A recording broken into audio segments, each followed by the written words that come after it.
My lord, on behalf of Guardian Newspapers Limited, I endorse all that my learned friend has said. My clients now appreciate that the allegations made in their article were incorrect, and through me wish to express their sincere apologies to McDonald's for the damage done to the company's reputation. The publishers of today's newspaper accept that their defamatory allegations against the plaintiff were unfounded, should never have been printed, and consequently they withdraw them. On behalf of the defendant, I accept everything that my learned friend has said. I would add that Channel 4 welcomes this opportunity to apologise to McDonald's. We apologise to McDonald's for any embarrassment. They recognise that the allegations against McDonald's and their practices and policies are beyond reproach. Paid a suitable sum of damages. No truth in any of these damages. The above statement is unfair and untrue. The owners shall not knowingly allow the play to be performed again. We ask you to accept our apology.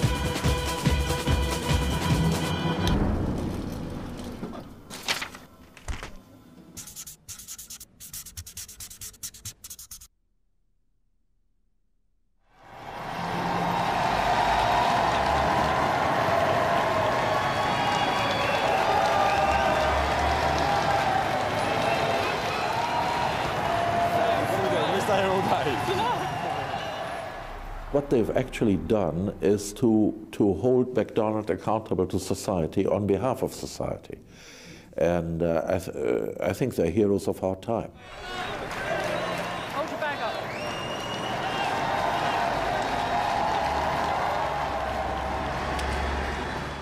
It really began with one person, with Helen, just saying, I can't apologize. Just one person saying, no, I won't bow down. Well, when I was quite young, there was a boy at the end of our street who used to basically bully everyone around.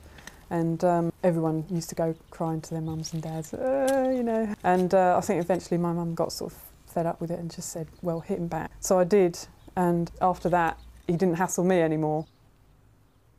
Well, it's the same with McDonald's, really. You know, if somebody's trying to make you do something that you don't believe in, then you have to stand up to them and say, no, I'm not going to do it. You know, I'm not going to give in to your intimidation and bullying.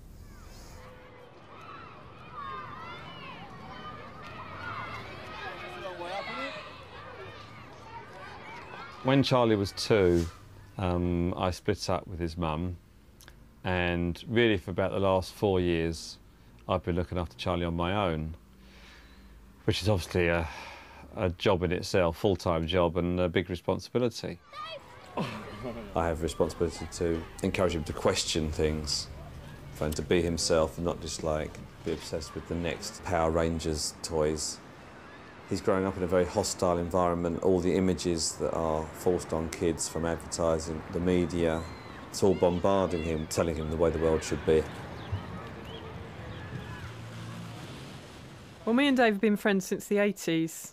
I was working as a gardener and Dave used to be a postman. We share a lot of the same beliefs, and we also both feel it's important to stand up for what you believe in. It's not a personal battle between me and Helen and McDonald's. This is about the public's right to know what the most powerful organisations in the world, which are multinational corporations, are really doing. 7th of January 1988. I've started going regularly to a local campaign group, London Greenpeace, unrelated to well-known Greenpeace. We meet once a week in North London to arrange protests on various social and environmental issues. There had been lots of groups campaigning against McDonald's around the world on specific issues like, you know, rainforest groups in the States and in Australia. There were trade unionists fighting for better working conditions. There were nutritionists criticising McDonald's for the junk food. There were animal welfareists campaigning about the way that animals were reared and slaughtered. But I think that it was London Greenpeace that really drew all the criticisms together. The What's Wrong with McDonald's leaflets focused on the unhealthy food, the working conditions, animal cruelty, plus the environmental damage and advertising to children. The McDonald's campaign has picked on a company that's so much in the public eye, that seems to symbolise a whole system, a whole way of life. To have a leafleting, an educational campaign against McDonald's is putting the alternative point of view. But of course I just had no idea what it would lead to, that later it would just completely take over my life. 8th of February 1990. London Greenpeace meeting tonight. There's been a few new people in recent months who don't seem genuine. Who are they?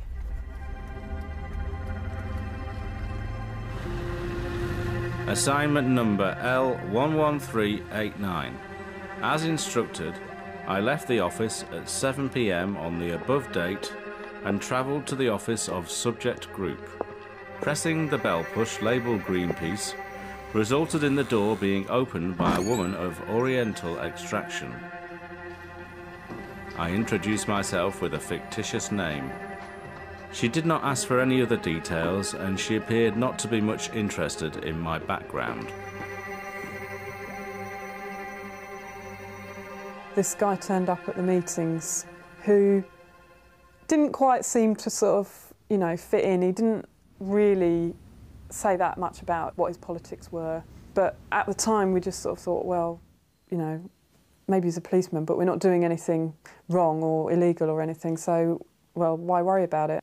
I knew that Helen suspected that there were some kind of infiltrators in the group.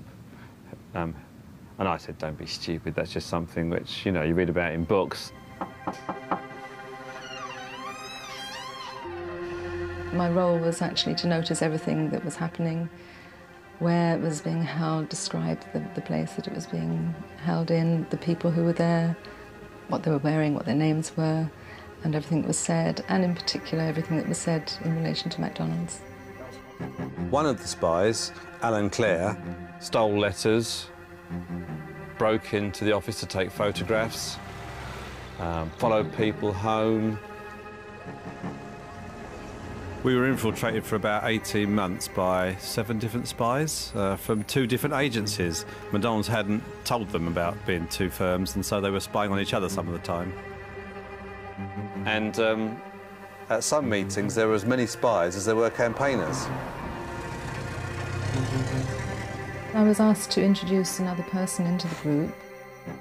Her name was Michelle Hooker, and I believe she was an ex-policewoman. I was quite surprised when she came along for the first time, because I thought I had to sort of dress down and wear sandals and sort of hippie-type clothes, you know. But she used to drive up in a black BMW. She used to give me a lift in it. And she got very heavily involved with the group. You know, she organised meetings, she organised pickets. She even had a 6-month relationship with somebody in the group and stayed with his family over Christmas. I managed to find in a drawer bank statements for London Greenpeace. They bank with the cooperative bank Islington. We went on to the Molten Hops Public House. While here, the conversation turned to Dave Morris, and I learned that he lives in Tottenham. He has a son who is called Charlie, and he was born... One of them wanted to get my address, and he asked someone in the group what my address was, because he wanted to send me some baby clothes for my son Charlie. And he actually sent these clothes to me, which Charlie wore.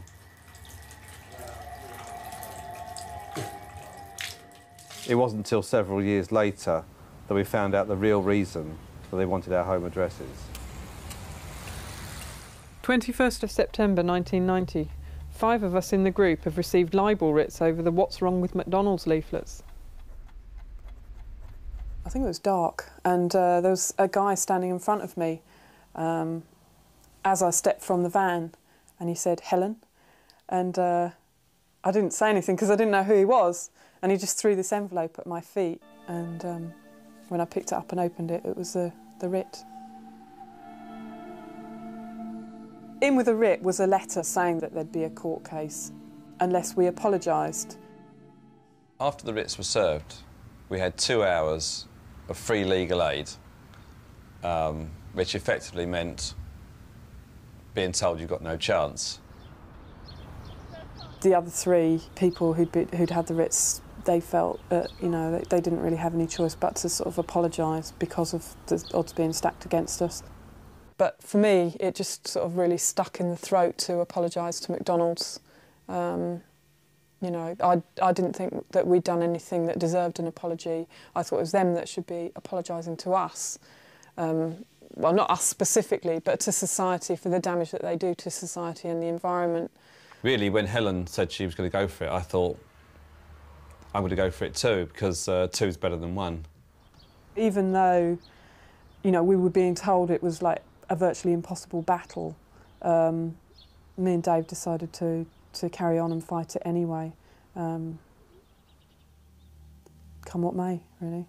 The world's largest fast food business, McDonald's, has begun a libel action at the High Court against 2 environmental campaigners. Dave Morris and Helen Steele are accused of claiming that McDonald's products caused ill health and destroyed rainforests. McDonald's argued that we should be denied a jury because a jury would find the issues in the case too complex to deal with. And we just thought, oh, you know, that'll be thrown out. It's just so ridiculous. You know, we've got to understand it. We're ordinary members of the public, so, you know, why can't a jury understand what's going on? But much to our horror, it wasn't just thrown out. You know, the judge went along with their argument and ruled that we wouldn't have a jury. And basically that meant we were left presenting the case to a judge on his own, Mr. Justice Bell. McDonald's hired one of the top libel barristers in the country, Richard Rampton QC. He gets about £2,000 a day. He brought with him a junior barrister, Timothy Atkinson, and also a head solicitor, Patty Brinley-Codd, and a whole team of about 7 solicitors and clerks working behind the scenes. And meanwhile, we were defending ourselves. The fast food company McDonald's has begun a High Court libel action against 2 environmental campaigners. In court this morning, counsel for McDonald's said the allegations were totally false. So far as McDonald's are concerned, anybody is free to express his criticism in whatever form he wishes. McDonald's may not like it, but they would never try to prevent it. They cannot and do not object to fair and reasonable and honest criticism of their business or their products. We just had no idea of the procedure or what we had to say or when we had to say it, you know, who spoke in what order. We were just treated like, you know, what are these people doing in my courtroom? That's the attitude we got. I mean, the first hearing, we asked the judge to explain the procedures, and he said, if you don't know the procedures, you should be represented. And we said, well, there's no legal aid, what are we meant to do? We pride ourselves on having a legal system which is the best in the world, and we pride ourselves on the fact that we've all got free speech. But in reality, of course, that simply isn't the situation.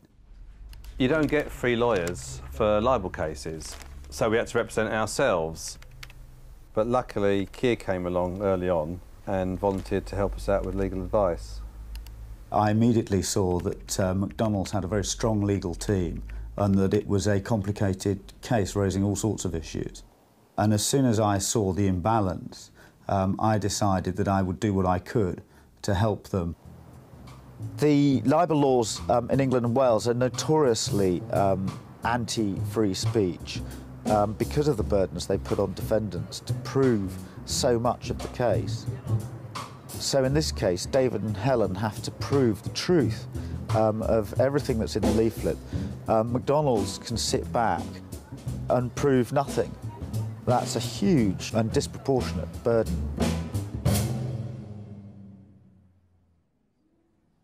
My lord, the topic is nutrition. The issue as I pose it is this. Does the plaintiff's food constitute a significant hazard to human health?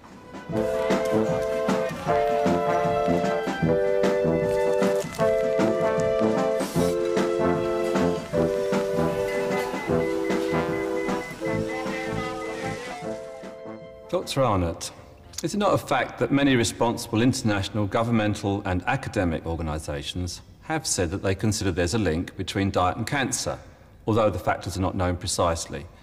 Would that be reasonable? I think what is true to say is that people have suggested that there may well be a link between diet and various forms of cancer, although one has not been able to show that in scientifically conducted trials.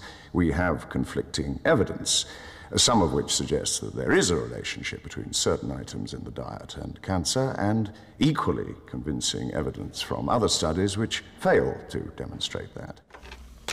One of the first big hurdles we faced was finding witnesses to prove our case, but we soon managed to get a list of about 60 together. Some of the world's top experts on diet and cancer stepped forward to help, including Professor Colin Campbell, who flew over from America to give evidence. The high fat intake, the high animal protein intake, the lack of these other things lead into increased risk for cancers of various and sundry kinds, increased risk for the various kinds of heart diseases, diabetes, the kind of diseases that actually kill upwards of 3/4 of us in Western societies before our time. It's clear that science is really on David and Helen's side. It's not on the McDonald's side. The World Health Organization have been saying that people should cut down on the fat in their diet and eat more fibre and so on, in order to cut down on their risk of getting heart disease and cancer.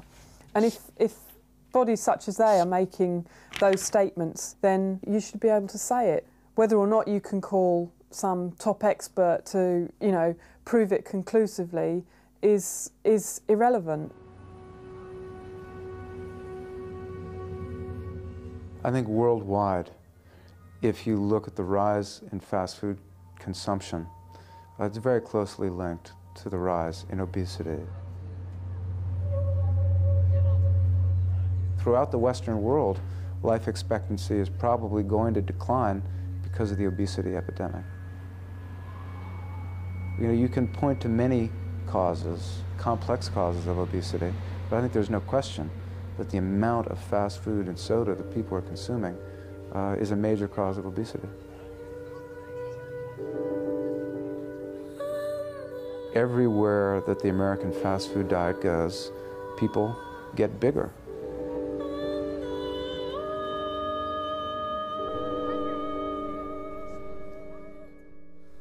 Well, I want to ask you about another document about advice to the public. A diet high in fat, sugar, animal products and salt, and low in fibre, vitamins and minerals is linked with cancer of the breast and bowel and heart disease. Is that a reasonable statement? It has been linked, yes. So would that be a reasonable statement? Well, it depends to whom it is directed. The public.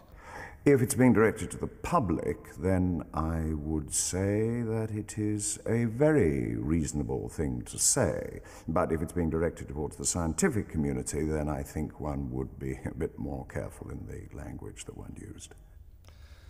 Well, that's actually a direct quote from the London Greenpeace fact sheet, which is the subject of the libel action. Here they were suing us to try and prevent us saying that diet was linked to heart disease and cancer, and you know, their own expert was saying it's a very reasonable thing to say.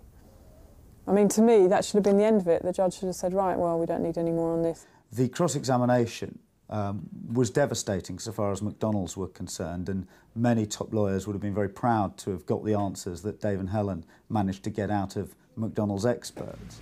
And as a result, Mr. Rampton had to move the goalposts of his case. Instead of saying the particular phrase meant one thing, he now argues that it means something completely different. I'm really exhausted. Yeah, I know. It was okay though, really. I mean, it was really stressful. It didn't get anywhere, that's the main thing. Yeah. It's quite funny because the transcripts, sometimes it comes out with that me and Dave have said something, something, something, my lord. We've never once said my lord because we believe in treating him with respect as another human being, but don't believe in deferring or what have you. We do stand up though when he comes in. It's a bit of a sellout. I think Helen and me have a particularly good working relationship because we've campaigned together on a number of issues for over 10 years. We shared an allotment, we even shared a house for some time with other people as well. But that's about as far as it goes. There's no sex angle, I'm afraid. May it be credibly suggested that McDonald's wish to sell food leads them to deceive people as to the composition and the health value of the food.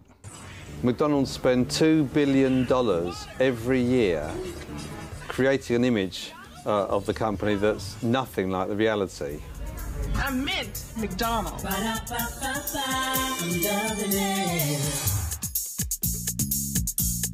They're actually selling poor quality food, junk food, but they're advertising it as though it's healthy.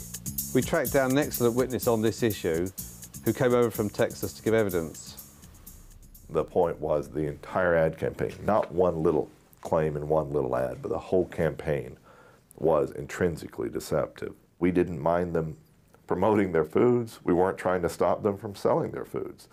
Our concern was simply that they would be selling it under a false pretext, that they would be telling people, don't worry about eating at McDonald's because you're really eating healthy food.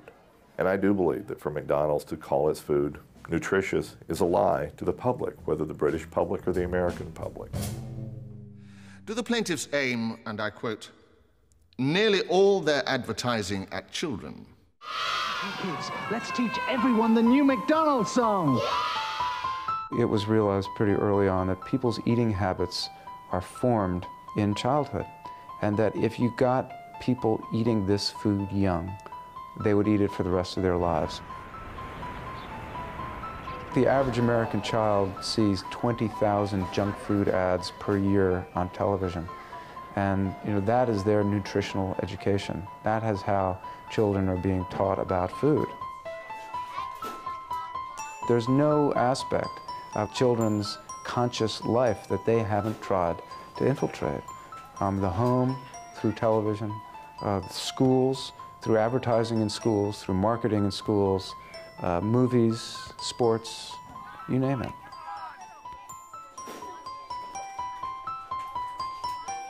You can't market guns to kids, You can't market alcohol, and yet these fast food chains, and McDonald's in particular, are targeting children with food that, is going to have long-term unhealthy impact on their lives. Because I'm in court every day, I can't pick Charlie up from school. I can't get back in time, so I've booked him into a play centre after school. Charlie was quite excited about the play centre organising a fun day, all the parents and children taking part. And suddenly, though, I walked into the centre and there was a poster of Ronald McDonald on the window. McDonald's, of all people, were taking over my son's fun day.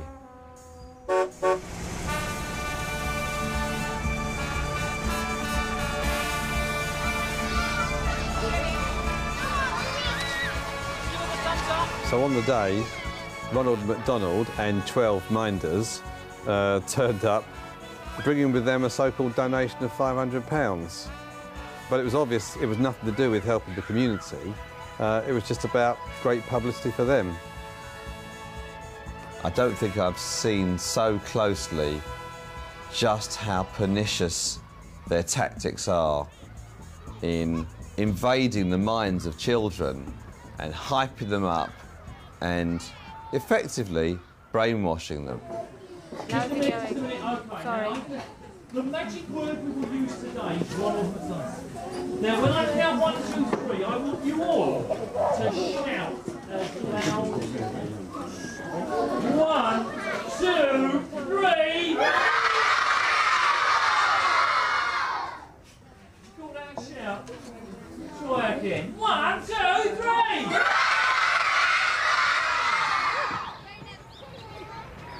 I've just done it. Hey, well done. But how do I get down myself? What happened today only further convinces me that we've been absolutely right to spend 5 years of our lives fighting to get over the truth about McDonald's, because they're so dangerous when they target vulnerable children. And now I'm only angrier and more determined to see this case through to the end.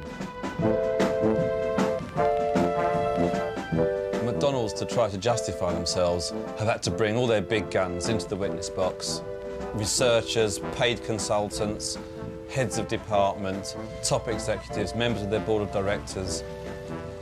We comply with all legislation, all regulatory agencies in our advertising practices, and I stand by those. Normally, if you're campaigning against a multinational, if you ever get to speak to somebody, it's a PR person and they can just, you know, trot out their glib answers. Whereas when you've got an executive in the witness box, they can't walk away. You know, they have to answer your questions. Why is it continually necessary for the McDonald's Corporation to have that constant bombardment of young children with commercial advertising? First of all, I would not agree with your characterization of bombardment.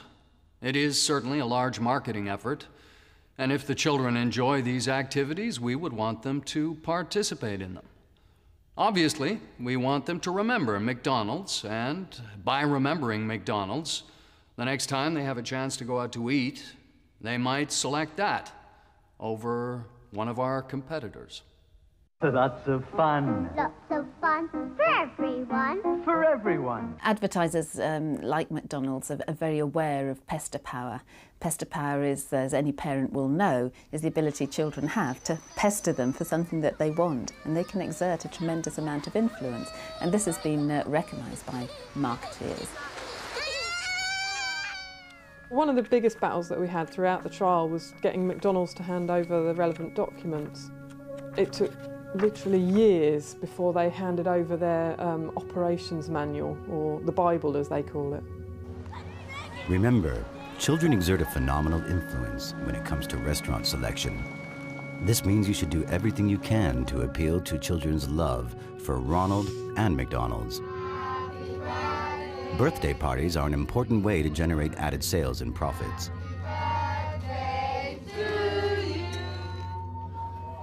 Offering toys is one of the best things to make children loyal supporters.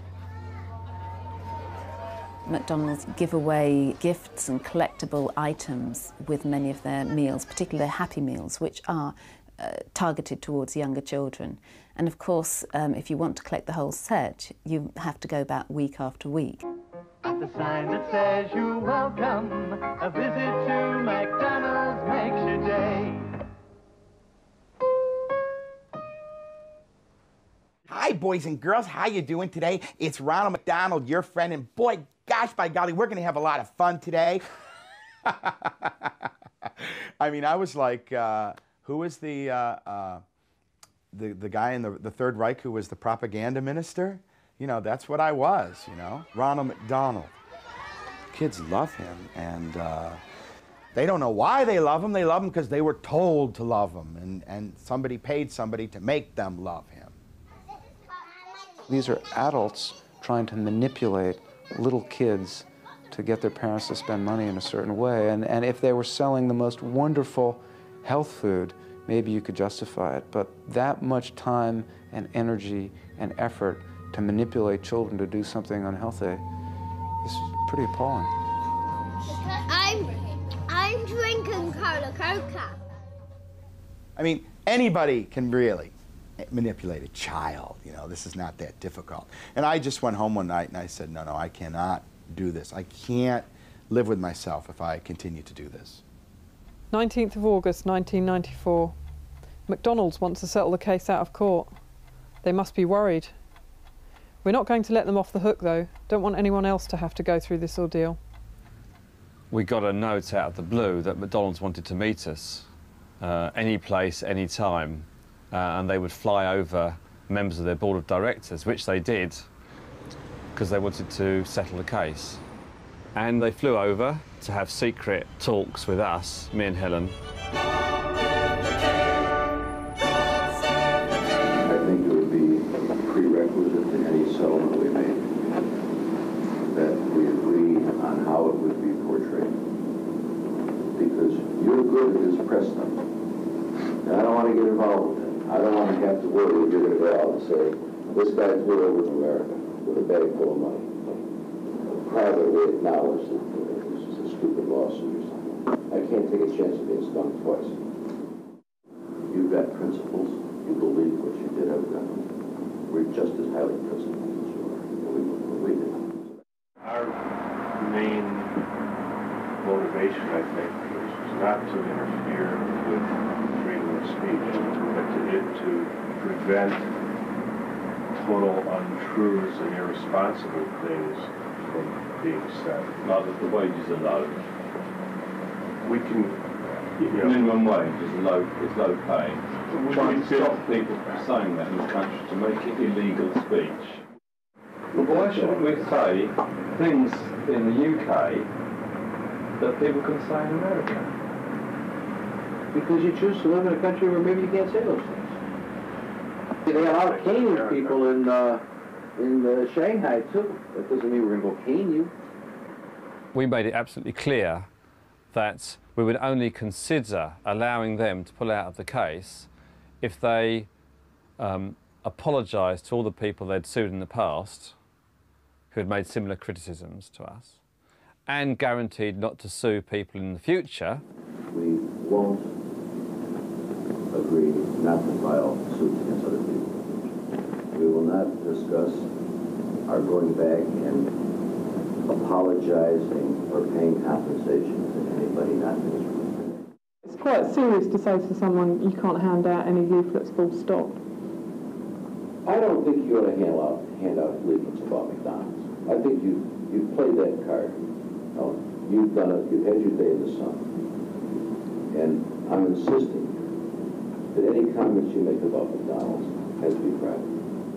We wrote them back a letter saying, you know, we would consider that if they agreed not to run any more advertisements about McDonald's, and said, of course, this agreement wouldn't prevent you from privately recommending McDonald's to your friends and neighbours, sort of thing. But they didn't reply to that one. I've sat through almost as many court cases as you have. I must say, I've admired your tenacity, strength, courage and strength across the government. I'm afraid my interpretation of what's going on there, you're taking it reading. Is it what? You're taking it reading, and you're going to lose. But if we win this case, and you go out and distribute that pamphlet out in the street again, you're going to jail. Wouldn't that would be a benefit to the McDonald's Corporation? No, but it's not going to be a benefit to you either. And that's what I don't understand. Why you're screwing around with this thing. In some ways, I feel sorry for the McDonald's Corporation. Not really, but in some ways, I feel that Burger King, Pizza Hut, and everyone else should be getting equal attention, because we are criticising what corporations in general are doing. So why don't you really have to say anything about us instead of about Burger King?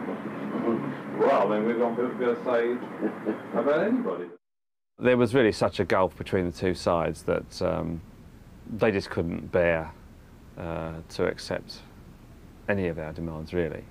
And so it was back to court. Morning. So you doing the cross-examination today, are you? Or am I doing it? Who's starting? You can start. I'm not ready. That's what usual.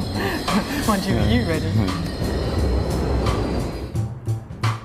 I state the issue in this way, and I hope your lordship will think it a fair way of stating it.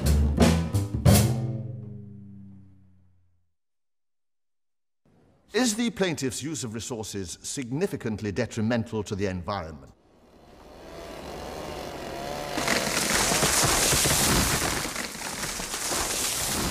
Any company as large as McDonald's is bound to have a huge and usually very bad impact on the environment.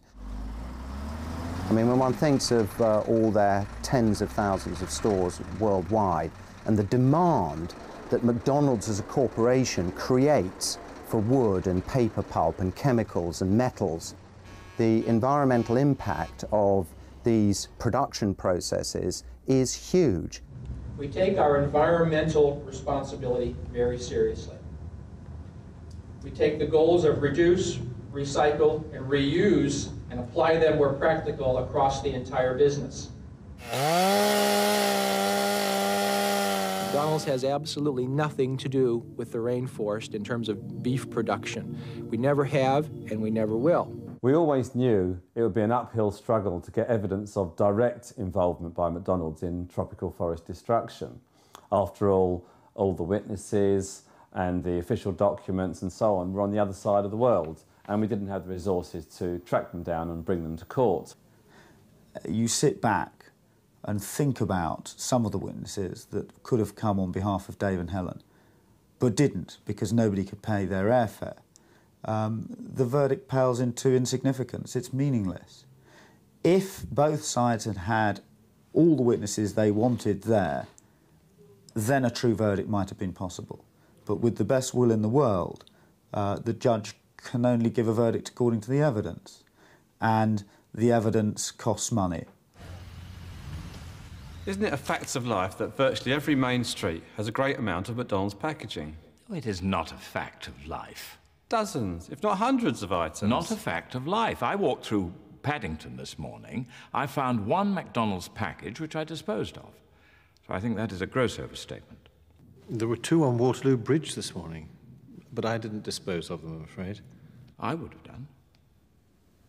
During the summer last year, I really felt like I needed to get away from the case and get away from McDonald's as well. I went up to Scotland and I climbed up Ben Lomond on one day. You expect it. Everywhere you go in London, you see their litter and so on, but, you know, I climbed up the top of this mountain. It was the last place I expected to be reminded of McDonald's, and there you are. There's someone sitting at the top in a McDonald's T-shirt. You can't get away from them. The campaign is going to continue. McDonald's has completely failed to silence their critics. I'm normally quite a private person, and I actually find it quite hard talking to the media. I feel absolutely fine speaking in court, but put me in front of a camera and I just want to curl up. We think we've already won, whatever the verdict, because McDonald's efforts to intimidate and silence its critics. It has completely backfired. Effectively, the tables have been turned. And it's McDonald's and their business practices that are on trial. McDonald's have had every conceivable advantage that money can buy in this case. the one thing that we believe that we've got that they haven't is the truth on our side. And that's why it's going on so long. Jeremy, back with you there now. It's particularly frustrating when you spend, you know, a couple of hours talking to a journalist about all the issues in the case, and then 2 weeks later you see the article and it's sort of stuff about your haircut, what jumper you've got on. We got more and more frustrated with the mainstream media ignoring the real issues. But then, out of the blue, a solution came along, some newfangled invention called the internet. 16th of February 1996. We're launching the new website in Leicester Square this morning. Finally, the public will be able to get the real story, the complete story. This Spotlight website is a library of information about the McDonald's Corporation, all the things they don't want you to know, and all the things they've now failed to stop the public finding out about. We've taken what Helen and Dave did one stage further and made this available internationally for all time, never to be censored again. Now you can have the original leaflet in many different languages and print it out and distribute it. We're now launching the site. Go on. I don't know if you can see it, but it's coming up on screen. Look, Spotlight. There it is.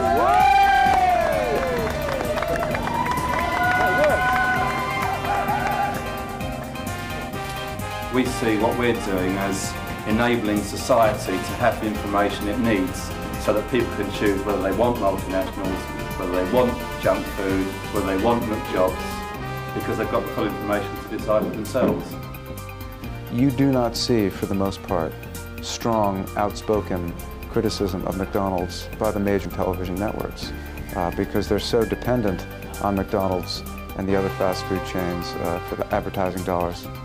This was an incredible new way to get around the stranglehold that the corporate media had on information. McSpotlight really pushed things up a gear for us. More publicity, more donations, and lots of people coming forward wanting to tell us their experiences with McDonald's.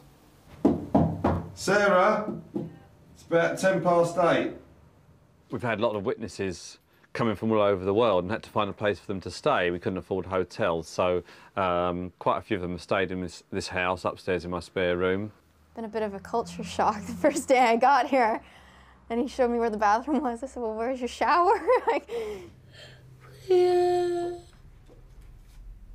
I've met so many people, from eminent scientists, you know, to ex-workers from McDonald's, from Norway, you know, and it's just been a fantastic experience. A lot of my friends and family think I'm a bit crazy for coming over here right in the middle of exams, almost. But a lot of people don't understand my passion about this. To be able to stand up to a corporation and let them know what they've done to people like me. A lot of them think I'm sort of an extremist, but I'm not really.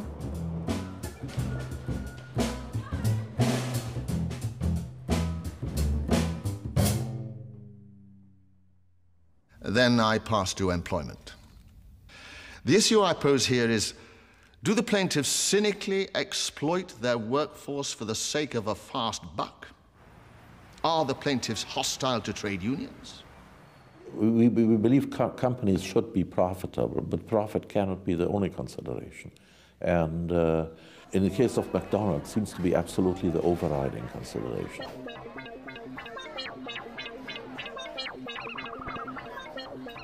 The type of work organization promoted by McDonald's, this extreme breaking down of simple repetitive operations and so forth, is essentially dehumanizing.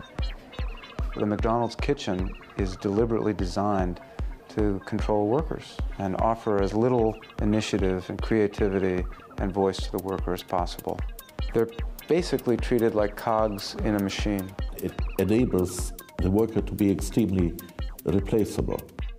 Interchangeable workers. Extreme exploitation of the workforce. Cheap workers. Low skill, low pay. High turnover. High stress. No benefits. Exhausting and unstable jobs. That's why these are called McJobs.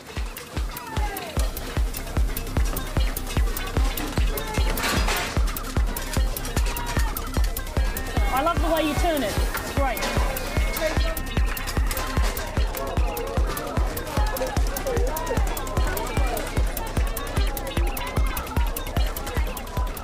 A skilled worker would have to be paid a decent wage. So by having so much elaborate high-tech machinery in the kitchen, the knowledge is being built into the operating system, and you're not relying on the knowledge of any individual worker, and you can get rid of whomever you want. People want to be part of a winner. They want to be part of something successful. Hard work doesn't frighten youth today. Not at all. They want to be part of something that's victorious, something they can see as the shining light.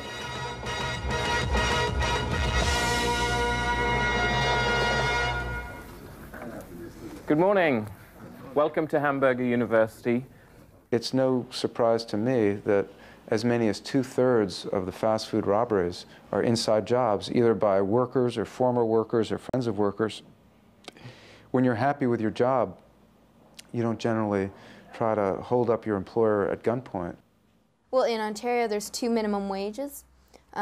There's one for under 18s, which is lower than over 18s, and McDonald's seems to hire huge amounts of under 18s because their wage is a lot lower. The minimum wage in the United States right now, adjusted for inflation, it's the lowest it's been in more than 50 years. So this is a pay cut for the poorest workers in the United States.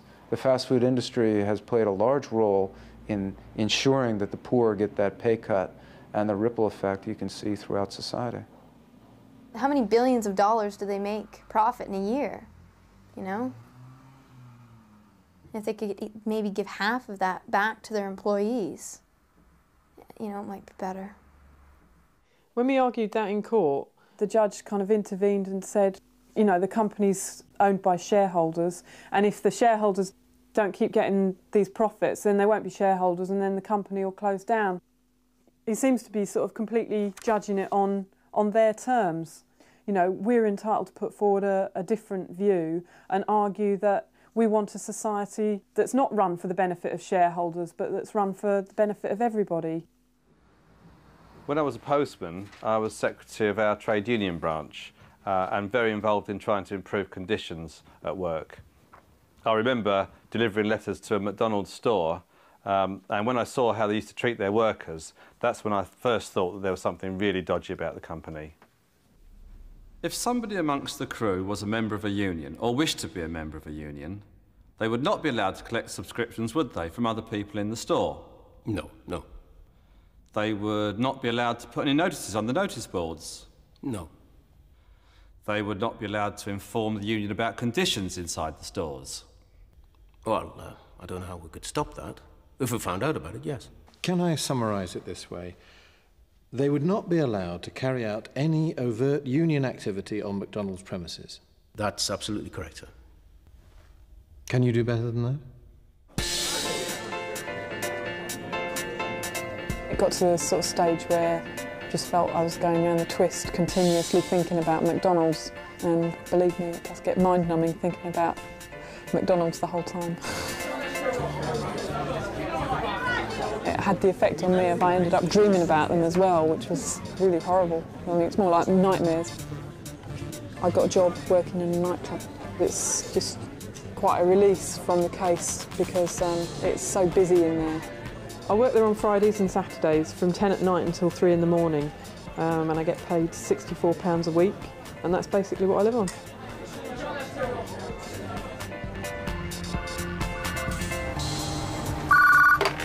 McLIBEL support campaign. The McLIBEL support campaign was set up and run by volunteers on a shoestring from someone's bedroom, and they coordinated publicity and protests against McDonald's throughout the trial. We're getting short on the press releases, are we? Right. Well, the campaign has raised about £30,000 so far, all from donations from the public. And that gets spent on witness airfares and legal costs and really whatever other expenses come up. I mean, it might sound a lot until you find out that McDonald's have spent about £10 million. During the time of our trial, McDonald's have made $3.6 billion profits. They've opened a new store every 4 hours and expanded into 31 new countries.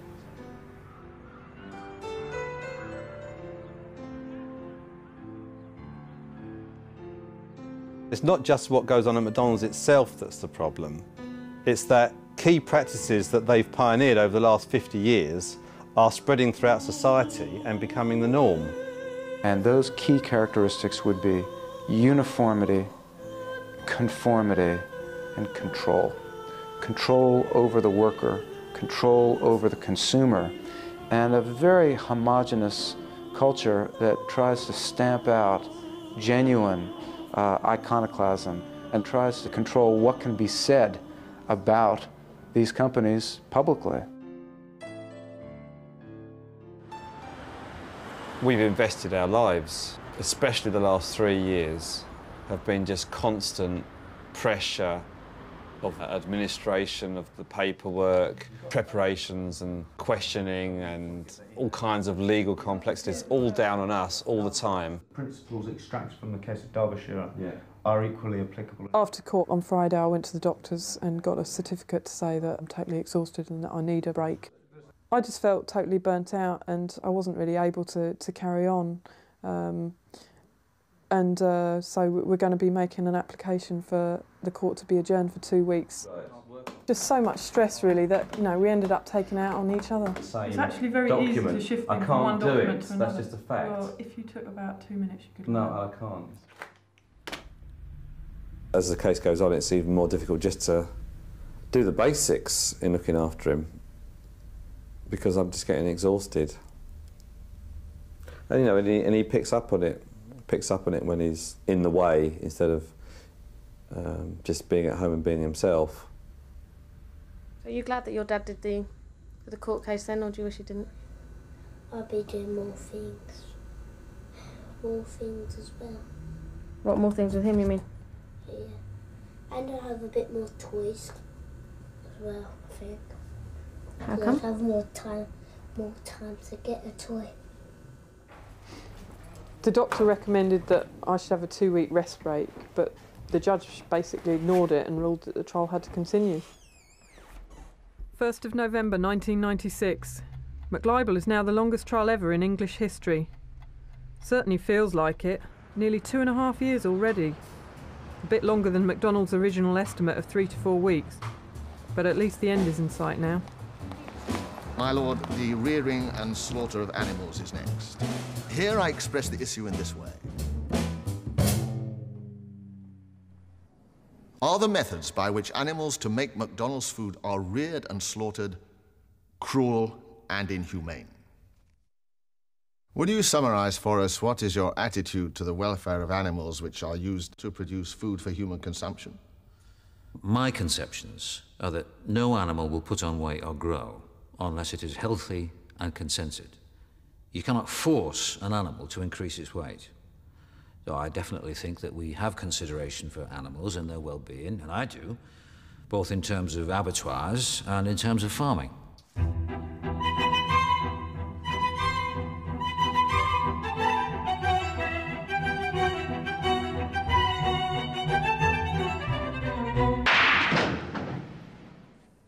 On my farm in Montana, I had 7,000 head of cattle, 12,000 acres of crop, 30 employees, 7 combines, 20 tractors, 30 trucks. I was buying $1 million worth of chemicals a year.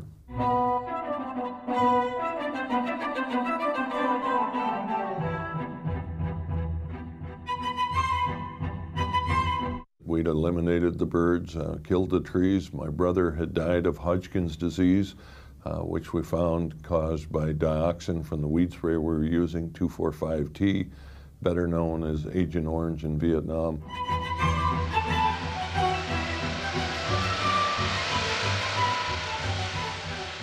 Doctor told me I had a tumor on my spinal cord. If it was on the inside of the cord, I had less than 1 chance in a million. Now, when somebody gives you the odds of 1 in a million, it really gets your attention.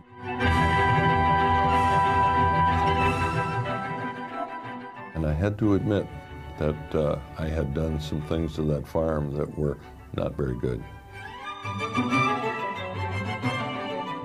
Well, I'm sure a lot of the meat that I sold ended up in McDonald's.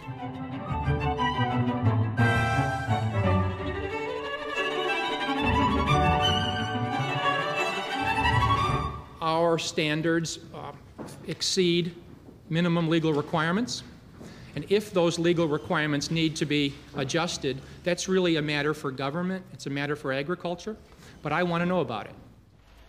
We've been sent some great footage taken secretly inside one of McDonald's chicken suppliers. It's pretty grim. We're going to show it in court today. The conditions for the poultry are outrageous. Every day, about 1,300 adult birds have their throats cut whilst still fully conscious. And about 1,000 unwanted chicks are gassed every week. These creatures have lived for millennia one way, and in a few decades we've transformed how they live, what they eat, and how we eat them and where we eat them.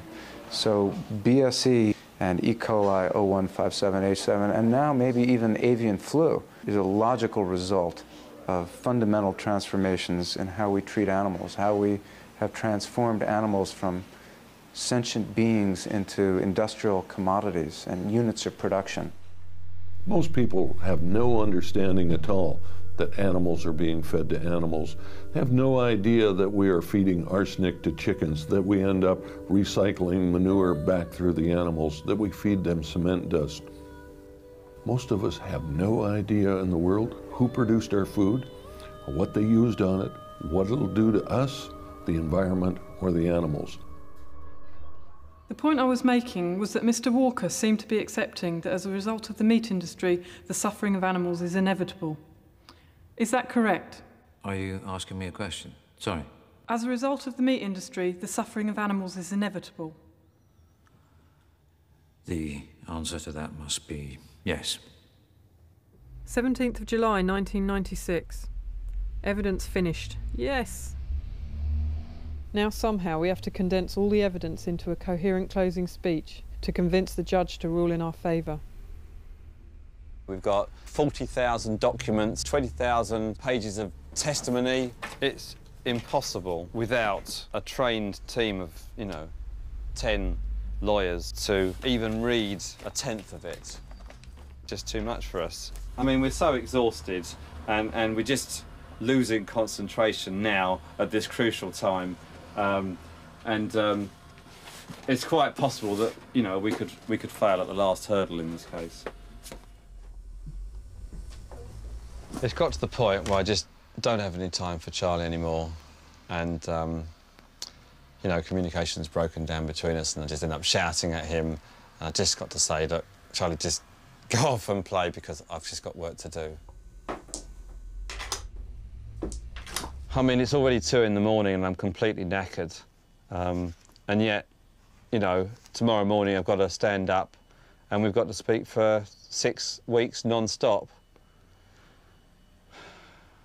in our closing speeches. It's just an impossible task, really. Libel laws are being used in this country as a draconian form of mass censorship, which is largely carried out in secret, largely self-censorship. The allegations in the leaflet are false. The picture of working life at McDonald's painted by the leaflet is a grotesque... Ronald McDonald is one stranger parents certainly should warn their children about. We know he has ulterior motives. There may be a causal relationship between diet and cancer of the breast and bowel. On the other hand, there may not be. Bearing in mind the similarity between the passage in the fact sheet and McDonald's own pamphlet, it was extremely promotion by McDonald's of beef consumption, their huge advertising budget as the world's largest user of beef. It's just because they do not like groups such as London Greenpeace drawing these problems to the attention. Ways in which the fast food industry harm their customers and staff and animals and the planet.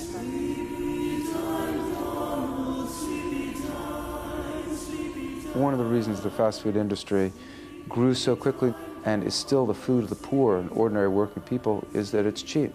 But it is very similar to smoking and tobacco. The real cost and the real consequences doesn't come in the moment. It comes 10, 20 years later.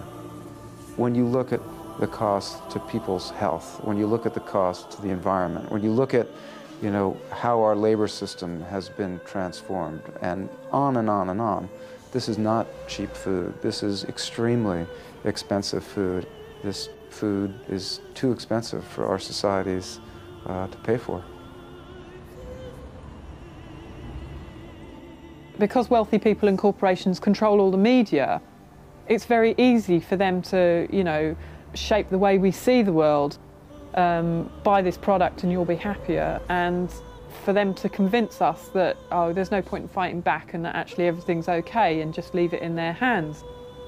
I think human beings are amazing. Look at all our, you know, inventiveness and creativity and all the great things, art, music. Surely we can come up with something better than this current economic system, which allows a few people to get obscenely rich while half the planet have to live in poverty. For me, the most important thing is to just be awake and alert and alive and conscious, and not just kind of a captive of these corporate marketing campaigns.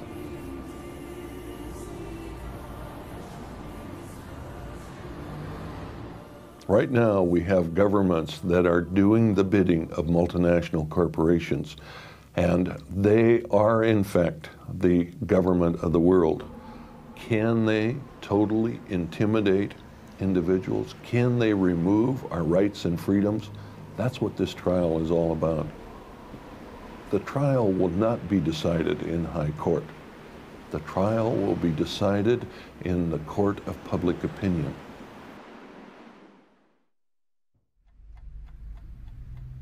"19th of June 1997, Judgment Day, the 314th and final day in court." I think I should wear this. I'm going to do it. Even though I look like a vicar. I look like a vicar. Do I?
My conclusions are as follows. It has not been proved that a diet high in fat and animal products and low in fibre leads to a very real risk of cancer of the breast or cancer of the bowel, although it is possible that it increases the risk to some extent. The leaflet's message of a very real risk of heart disease, simply from eating at McDonald's more than just occasionally, is not justified. I do find that various of McDonald's advertisements have pretended to a positive nutritional benefit, which McDonald's food did not match. The sting of the leaflet to the effect that McDonald's exploit children by using them as more susceptible subjects of advertising to pressurize their parents into going to McDonald's is justified. It is true. The blame for litter, which has left McDonald's restaurants as packaging in customers' hands, lies firmly on the inconsiderate customer. Although the expansion of beef cattle production has led to the destruction of rainforest, there was no evidence that McDonald's has taken any active part. McDonald's UK does pay its workers low wages, thereby helping to depress wages for workers in the catering trade. McDonald's are strongly antipathetic to any idea of unionisation, but they do not have a policy of getting rid of pro-union workers, as the leaflet alleges. I do not judge McDonald's conditions of work other than pay to be generally bad. McDonald's are culpably responsible for cruel practices in the rearing and slaughter of some of the animals which are used to produce their food. That leaves the question of the amounts of damages to be awarded to McDonald's. I assess the damages at £60,000. We appealed against the verdict later and managed to overturn two of the key rulings. The appeal court ruled that it is fair to say that working conditions are bad, and crucially, that eating too much McDonald's food is linked to heart disease. And then they reduced the damages to £40,000.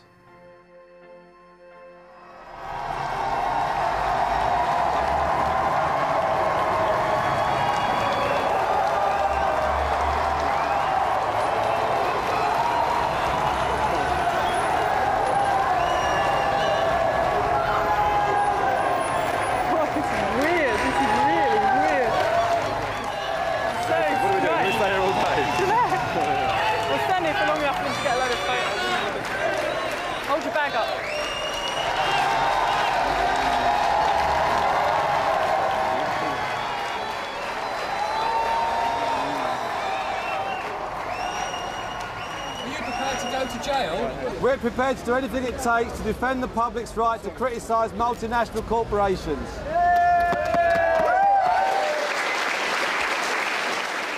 As far as we're concerned, what would have been a loss is if we hadn't fought this case and people had been intimidated into silence.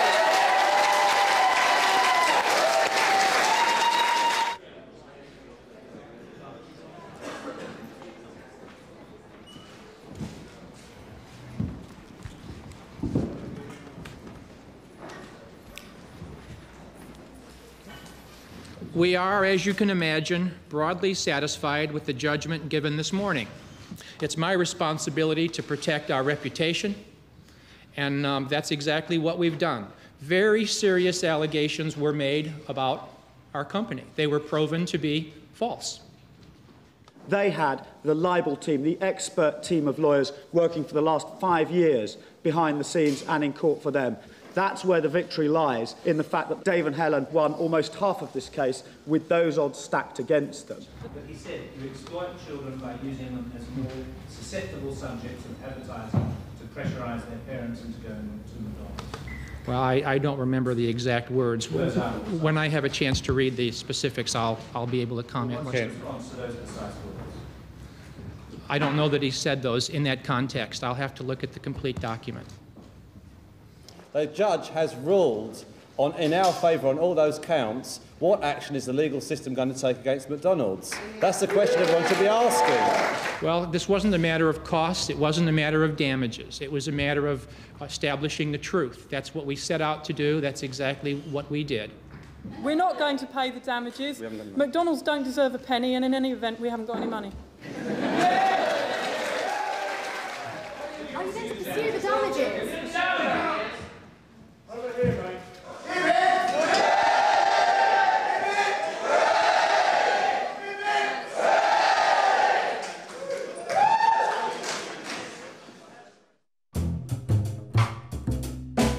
21st of June 1997. Today is Mass Defiance Day.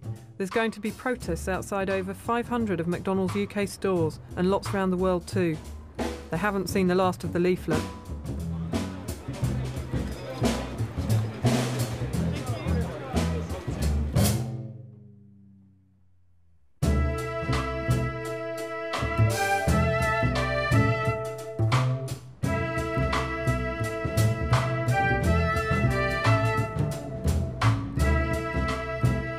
Well, McDonald's had a rough time post-McLIBEL, and McDonald's experienced its first loss, I think, in 2002.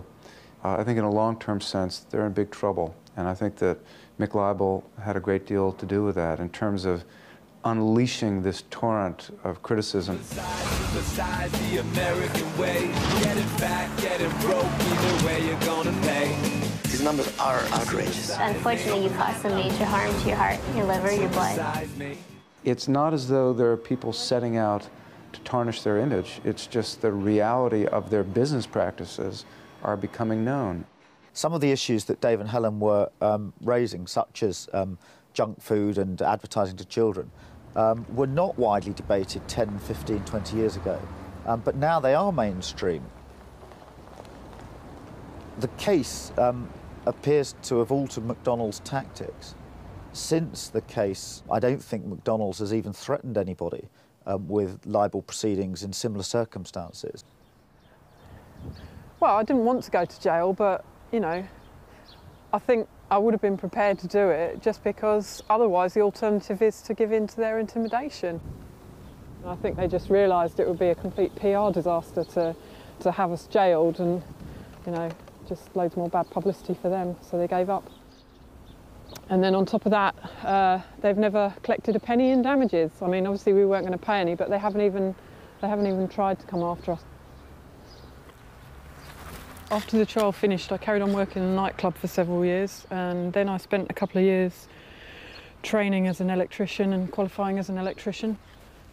I'm also involved in a housing co-op. A group of us got together so that we could have more affordable rents and more control over our own housing, and we're in the process of trying to buy a bit of land and then build our own houses. Excuse me, Flossie. Excuse me. Excuse me. Thank you. In some ways, McLIBEL was a bit of a sidetrack for me because my main activity has always been in my local community. As you can see here, this is something that that we were successful in getting £1 million for traffic calming throughout this whole estate, so that kids can play in the street and people can cross safely.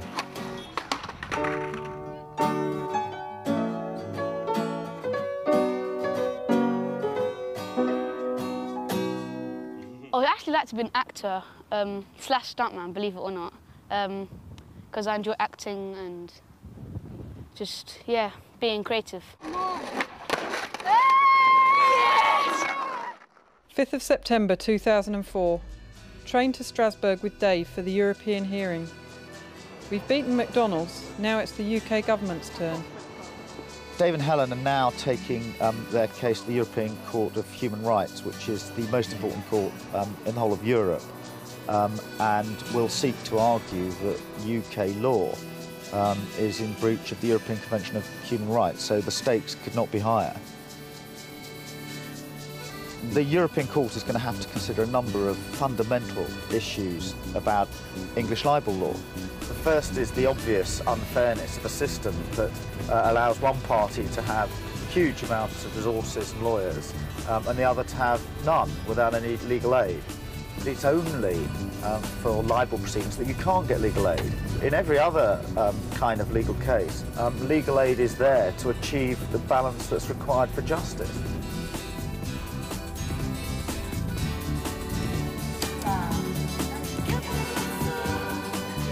For me, the significance of the McLIBEL trial is really about, this worldwide movement now to oppose entrenched corporate power and corporate wrongdoing. There's no one person responsible, but there's no question that when Helen said no, it really fueled the fire.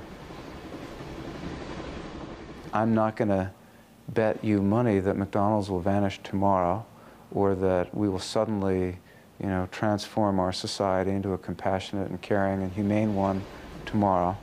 But when I was born, there was segregation in the South, and black people couldn't ride the same buses or, you know, sit at the same tables with white people, and Nelson Mandela was in prison when I was a kid, and so things absolutely can change.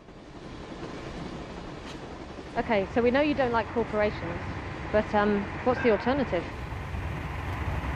The alternative is basically taking control of our own lives, our own communities, our own workplaces, and making all the decisions that affect our lives and affect the environment.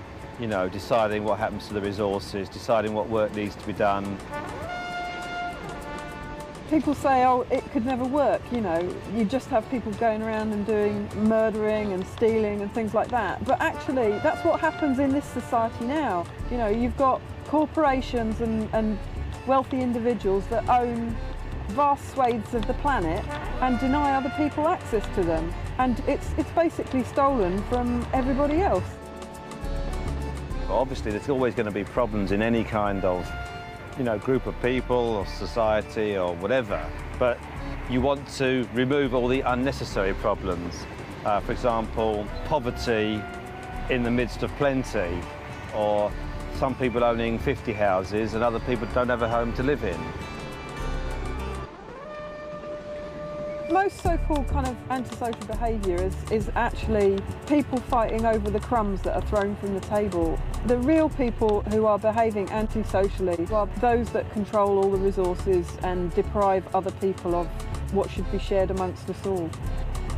If we remove corporations and governments who care only about profits and power and, you know, take things into our own hands, obviously that's basically transforming society. That's a revolution, but not just on a single day, over a period of years, building up strong grassroots movements until one day we can take over all the decision-making ourselves and look after our planet.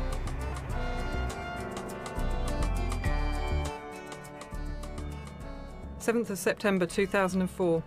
European hearing this morning. Kind of ironic that we finally got legal aid, so now we've got a whole legal team with us. Keir has to do all the talking. We're not even allowed to speak. This is Clarissa Wright, our assistant solicitor. This is Keir Starmer, our wonderful QC. And this is Anthony Hudson, our junior barrister. And this is Mark Stevens, our solicitor. I've put in all the additional bits we discussed last night. Sure. I've cut out, in order to make it 30 minutes, the bits I've had to cut out are Professor Nicholson in its entirety. Oh, what, even the meaning? No, the section dealing with over-strict thing. I don't think that matters. That's dealt with about fact and comment and all that. That one that was repeated 6 times. I never understood that anyway. So we'll leave that out. It's long been recognised that it would be wrong for central and local government to be able to sue for libel because it restricts free speech. And we're questioning before the European Court whether that rule shouldn't be extended to multinationals. They often have more power and wealth than small countries around the world. They can get their message across through the television, through other media and through advertising. And they don't need to go to court through ancient and unfair libel proceedings. So? Oh no, don't ask any questions. How was the day? That was great. I thought the government's totally on the defensive, certainly on the lack of legal aid, which they've now recognised should be available in defamation cases in exceptional circumstances. The government referred to that protection of freedom of speech should require that campaigners should put the balance in their leaflet and put the response of McDonald's, for example. Well, there's no requirement on McDonald's to put the balance in their adverts and say, well, actually, our food isn't healthy. You really probably better not eating it. Yeah, the campaigners are the balance, and we will continue to campaign until there's a just world. Thank you.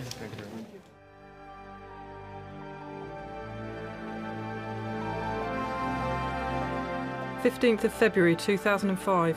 European Court verdict arrives today. Hopefully this is the very last day of the McLIBEL legal battle. No court hearing though, just notified by email. Bit of an anticlimax after 15 years. Hi there. This is such a welcome. This Helen, is great to see you. We're just trying to prepare 2 press releases so we can get it out as quickly as possible rather than write it from scratch. We've got one in case that, you know, we lose on all points, and another one in case we're victorious. Controversy or something. Oh, for God's sake. You and your controversy, you're obsessed with the word. Let's find out. We might as well find out now. It's 9:30. Go on then.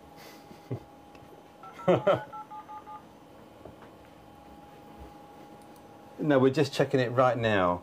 Well, it might be, hang on a second. What was that? No, it's a spam, actually. Yeah. How can you get so much spam in 1 second? I know. Yeah. Who are these spammers? 25 to 10 and they haven't sent it yet. My watch makes it 32, actually. We've phoned up the court.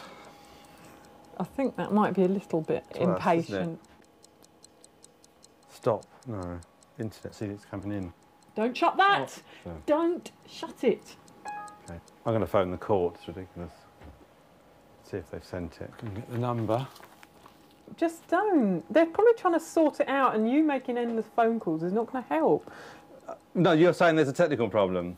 Okay, go on. Here we go then.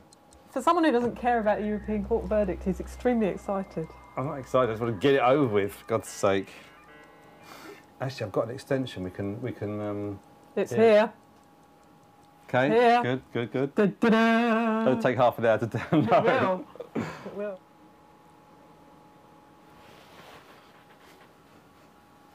Wait a sec.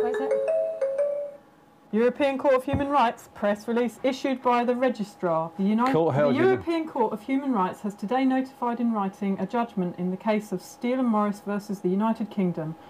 The court held unanimously that there had been a violation of Article 6, right to a fair hearing of the European Convention on Human Rights, and that there had been a violation of Article 10, freedom of expression of the Convention. You know, there's tons of media interest, so I'm not sure if we can get to everybody. So 11:30 at the Strand, yeah, but an email's going out in about 3 or 4 minutes. We're just doing it now, and then we've got to rush down there. That'll take the judgment down. Anyway, the media's not going to be going anywhere. We know that. We've actually got to get our press release out on this phone, so here they go. Hello, yeah, is it live or what? Freedom of speech too, please. Well, McDonald's pulled out all the stops and then pulled all their big guns into the courtroom. Libel laws nil. You know, heads of departments and members of their board of directors had a full legal team. They spent about £10 million trying to halt the distribution of criticisms, public criticisms, leaflets and so on. It actually backfired on them completely. That was World Service, BBC, which is great because that goes all over the world. Hello, Kia. Oh, okay, excellent. Good news then. Phone, banner, placard. Hi Charlie, listen, just leaving a message on your answer phone. We won our case, okay? I know you're having a good time, hope everything's going well, and I'll speak to you later. Okay, bye. Okay.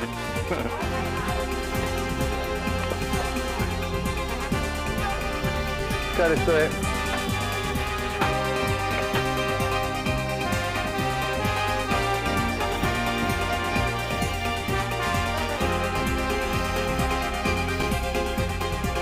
He's a single parent. She used to be a gardener. But between them, they've secured a landmark legal ruling against one of the world's most powerful companies.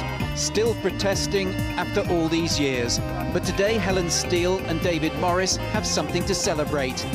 So they went back to the pavement outside the fast food store where it all began, to hail what they're calling a landmark legal victory for the little man.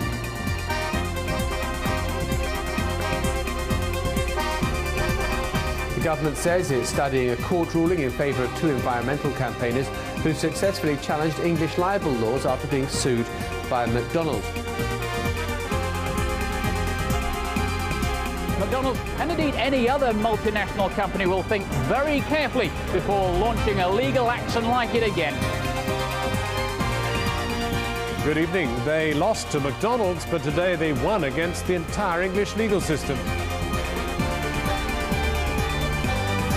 Let's move back a little bit. Underneath those golden arches, outside a central London branch of a company that must wish it had never taken on these two campaigners, David Morris and Helen Steele said they had no regrets.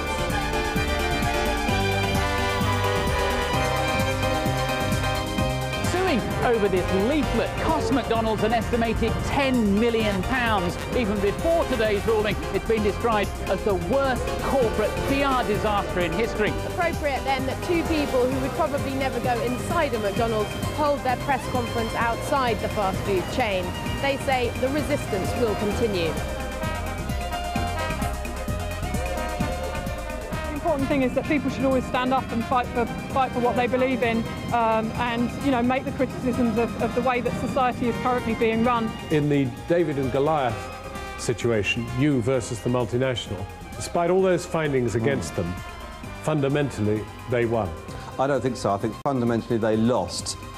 It has been a David and Goliath battle, but not in the way that the media has portrayed it. The reality is it's the public that are the giants in this battle. There's billions and billions of us, and corporations like McDonald's are just a small elite acting in their own interests.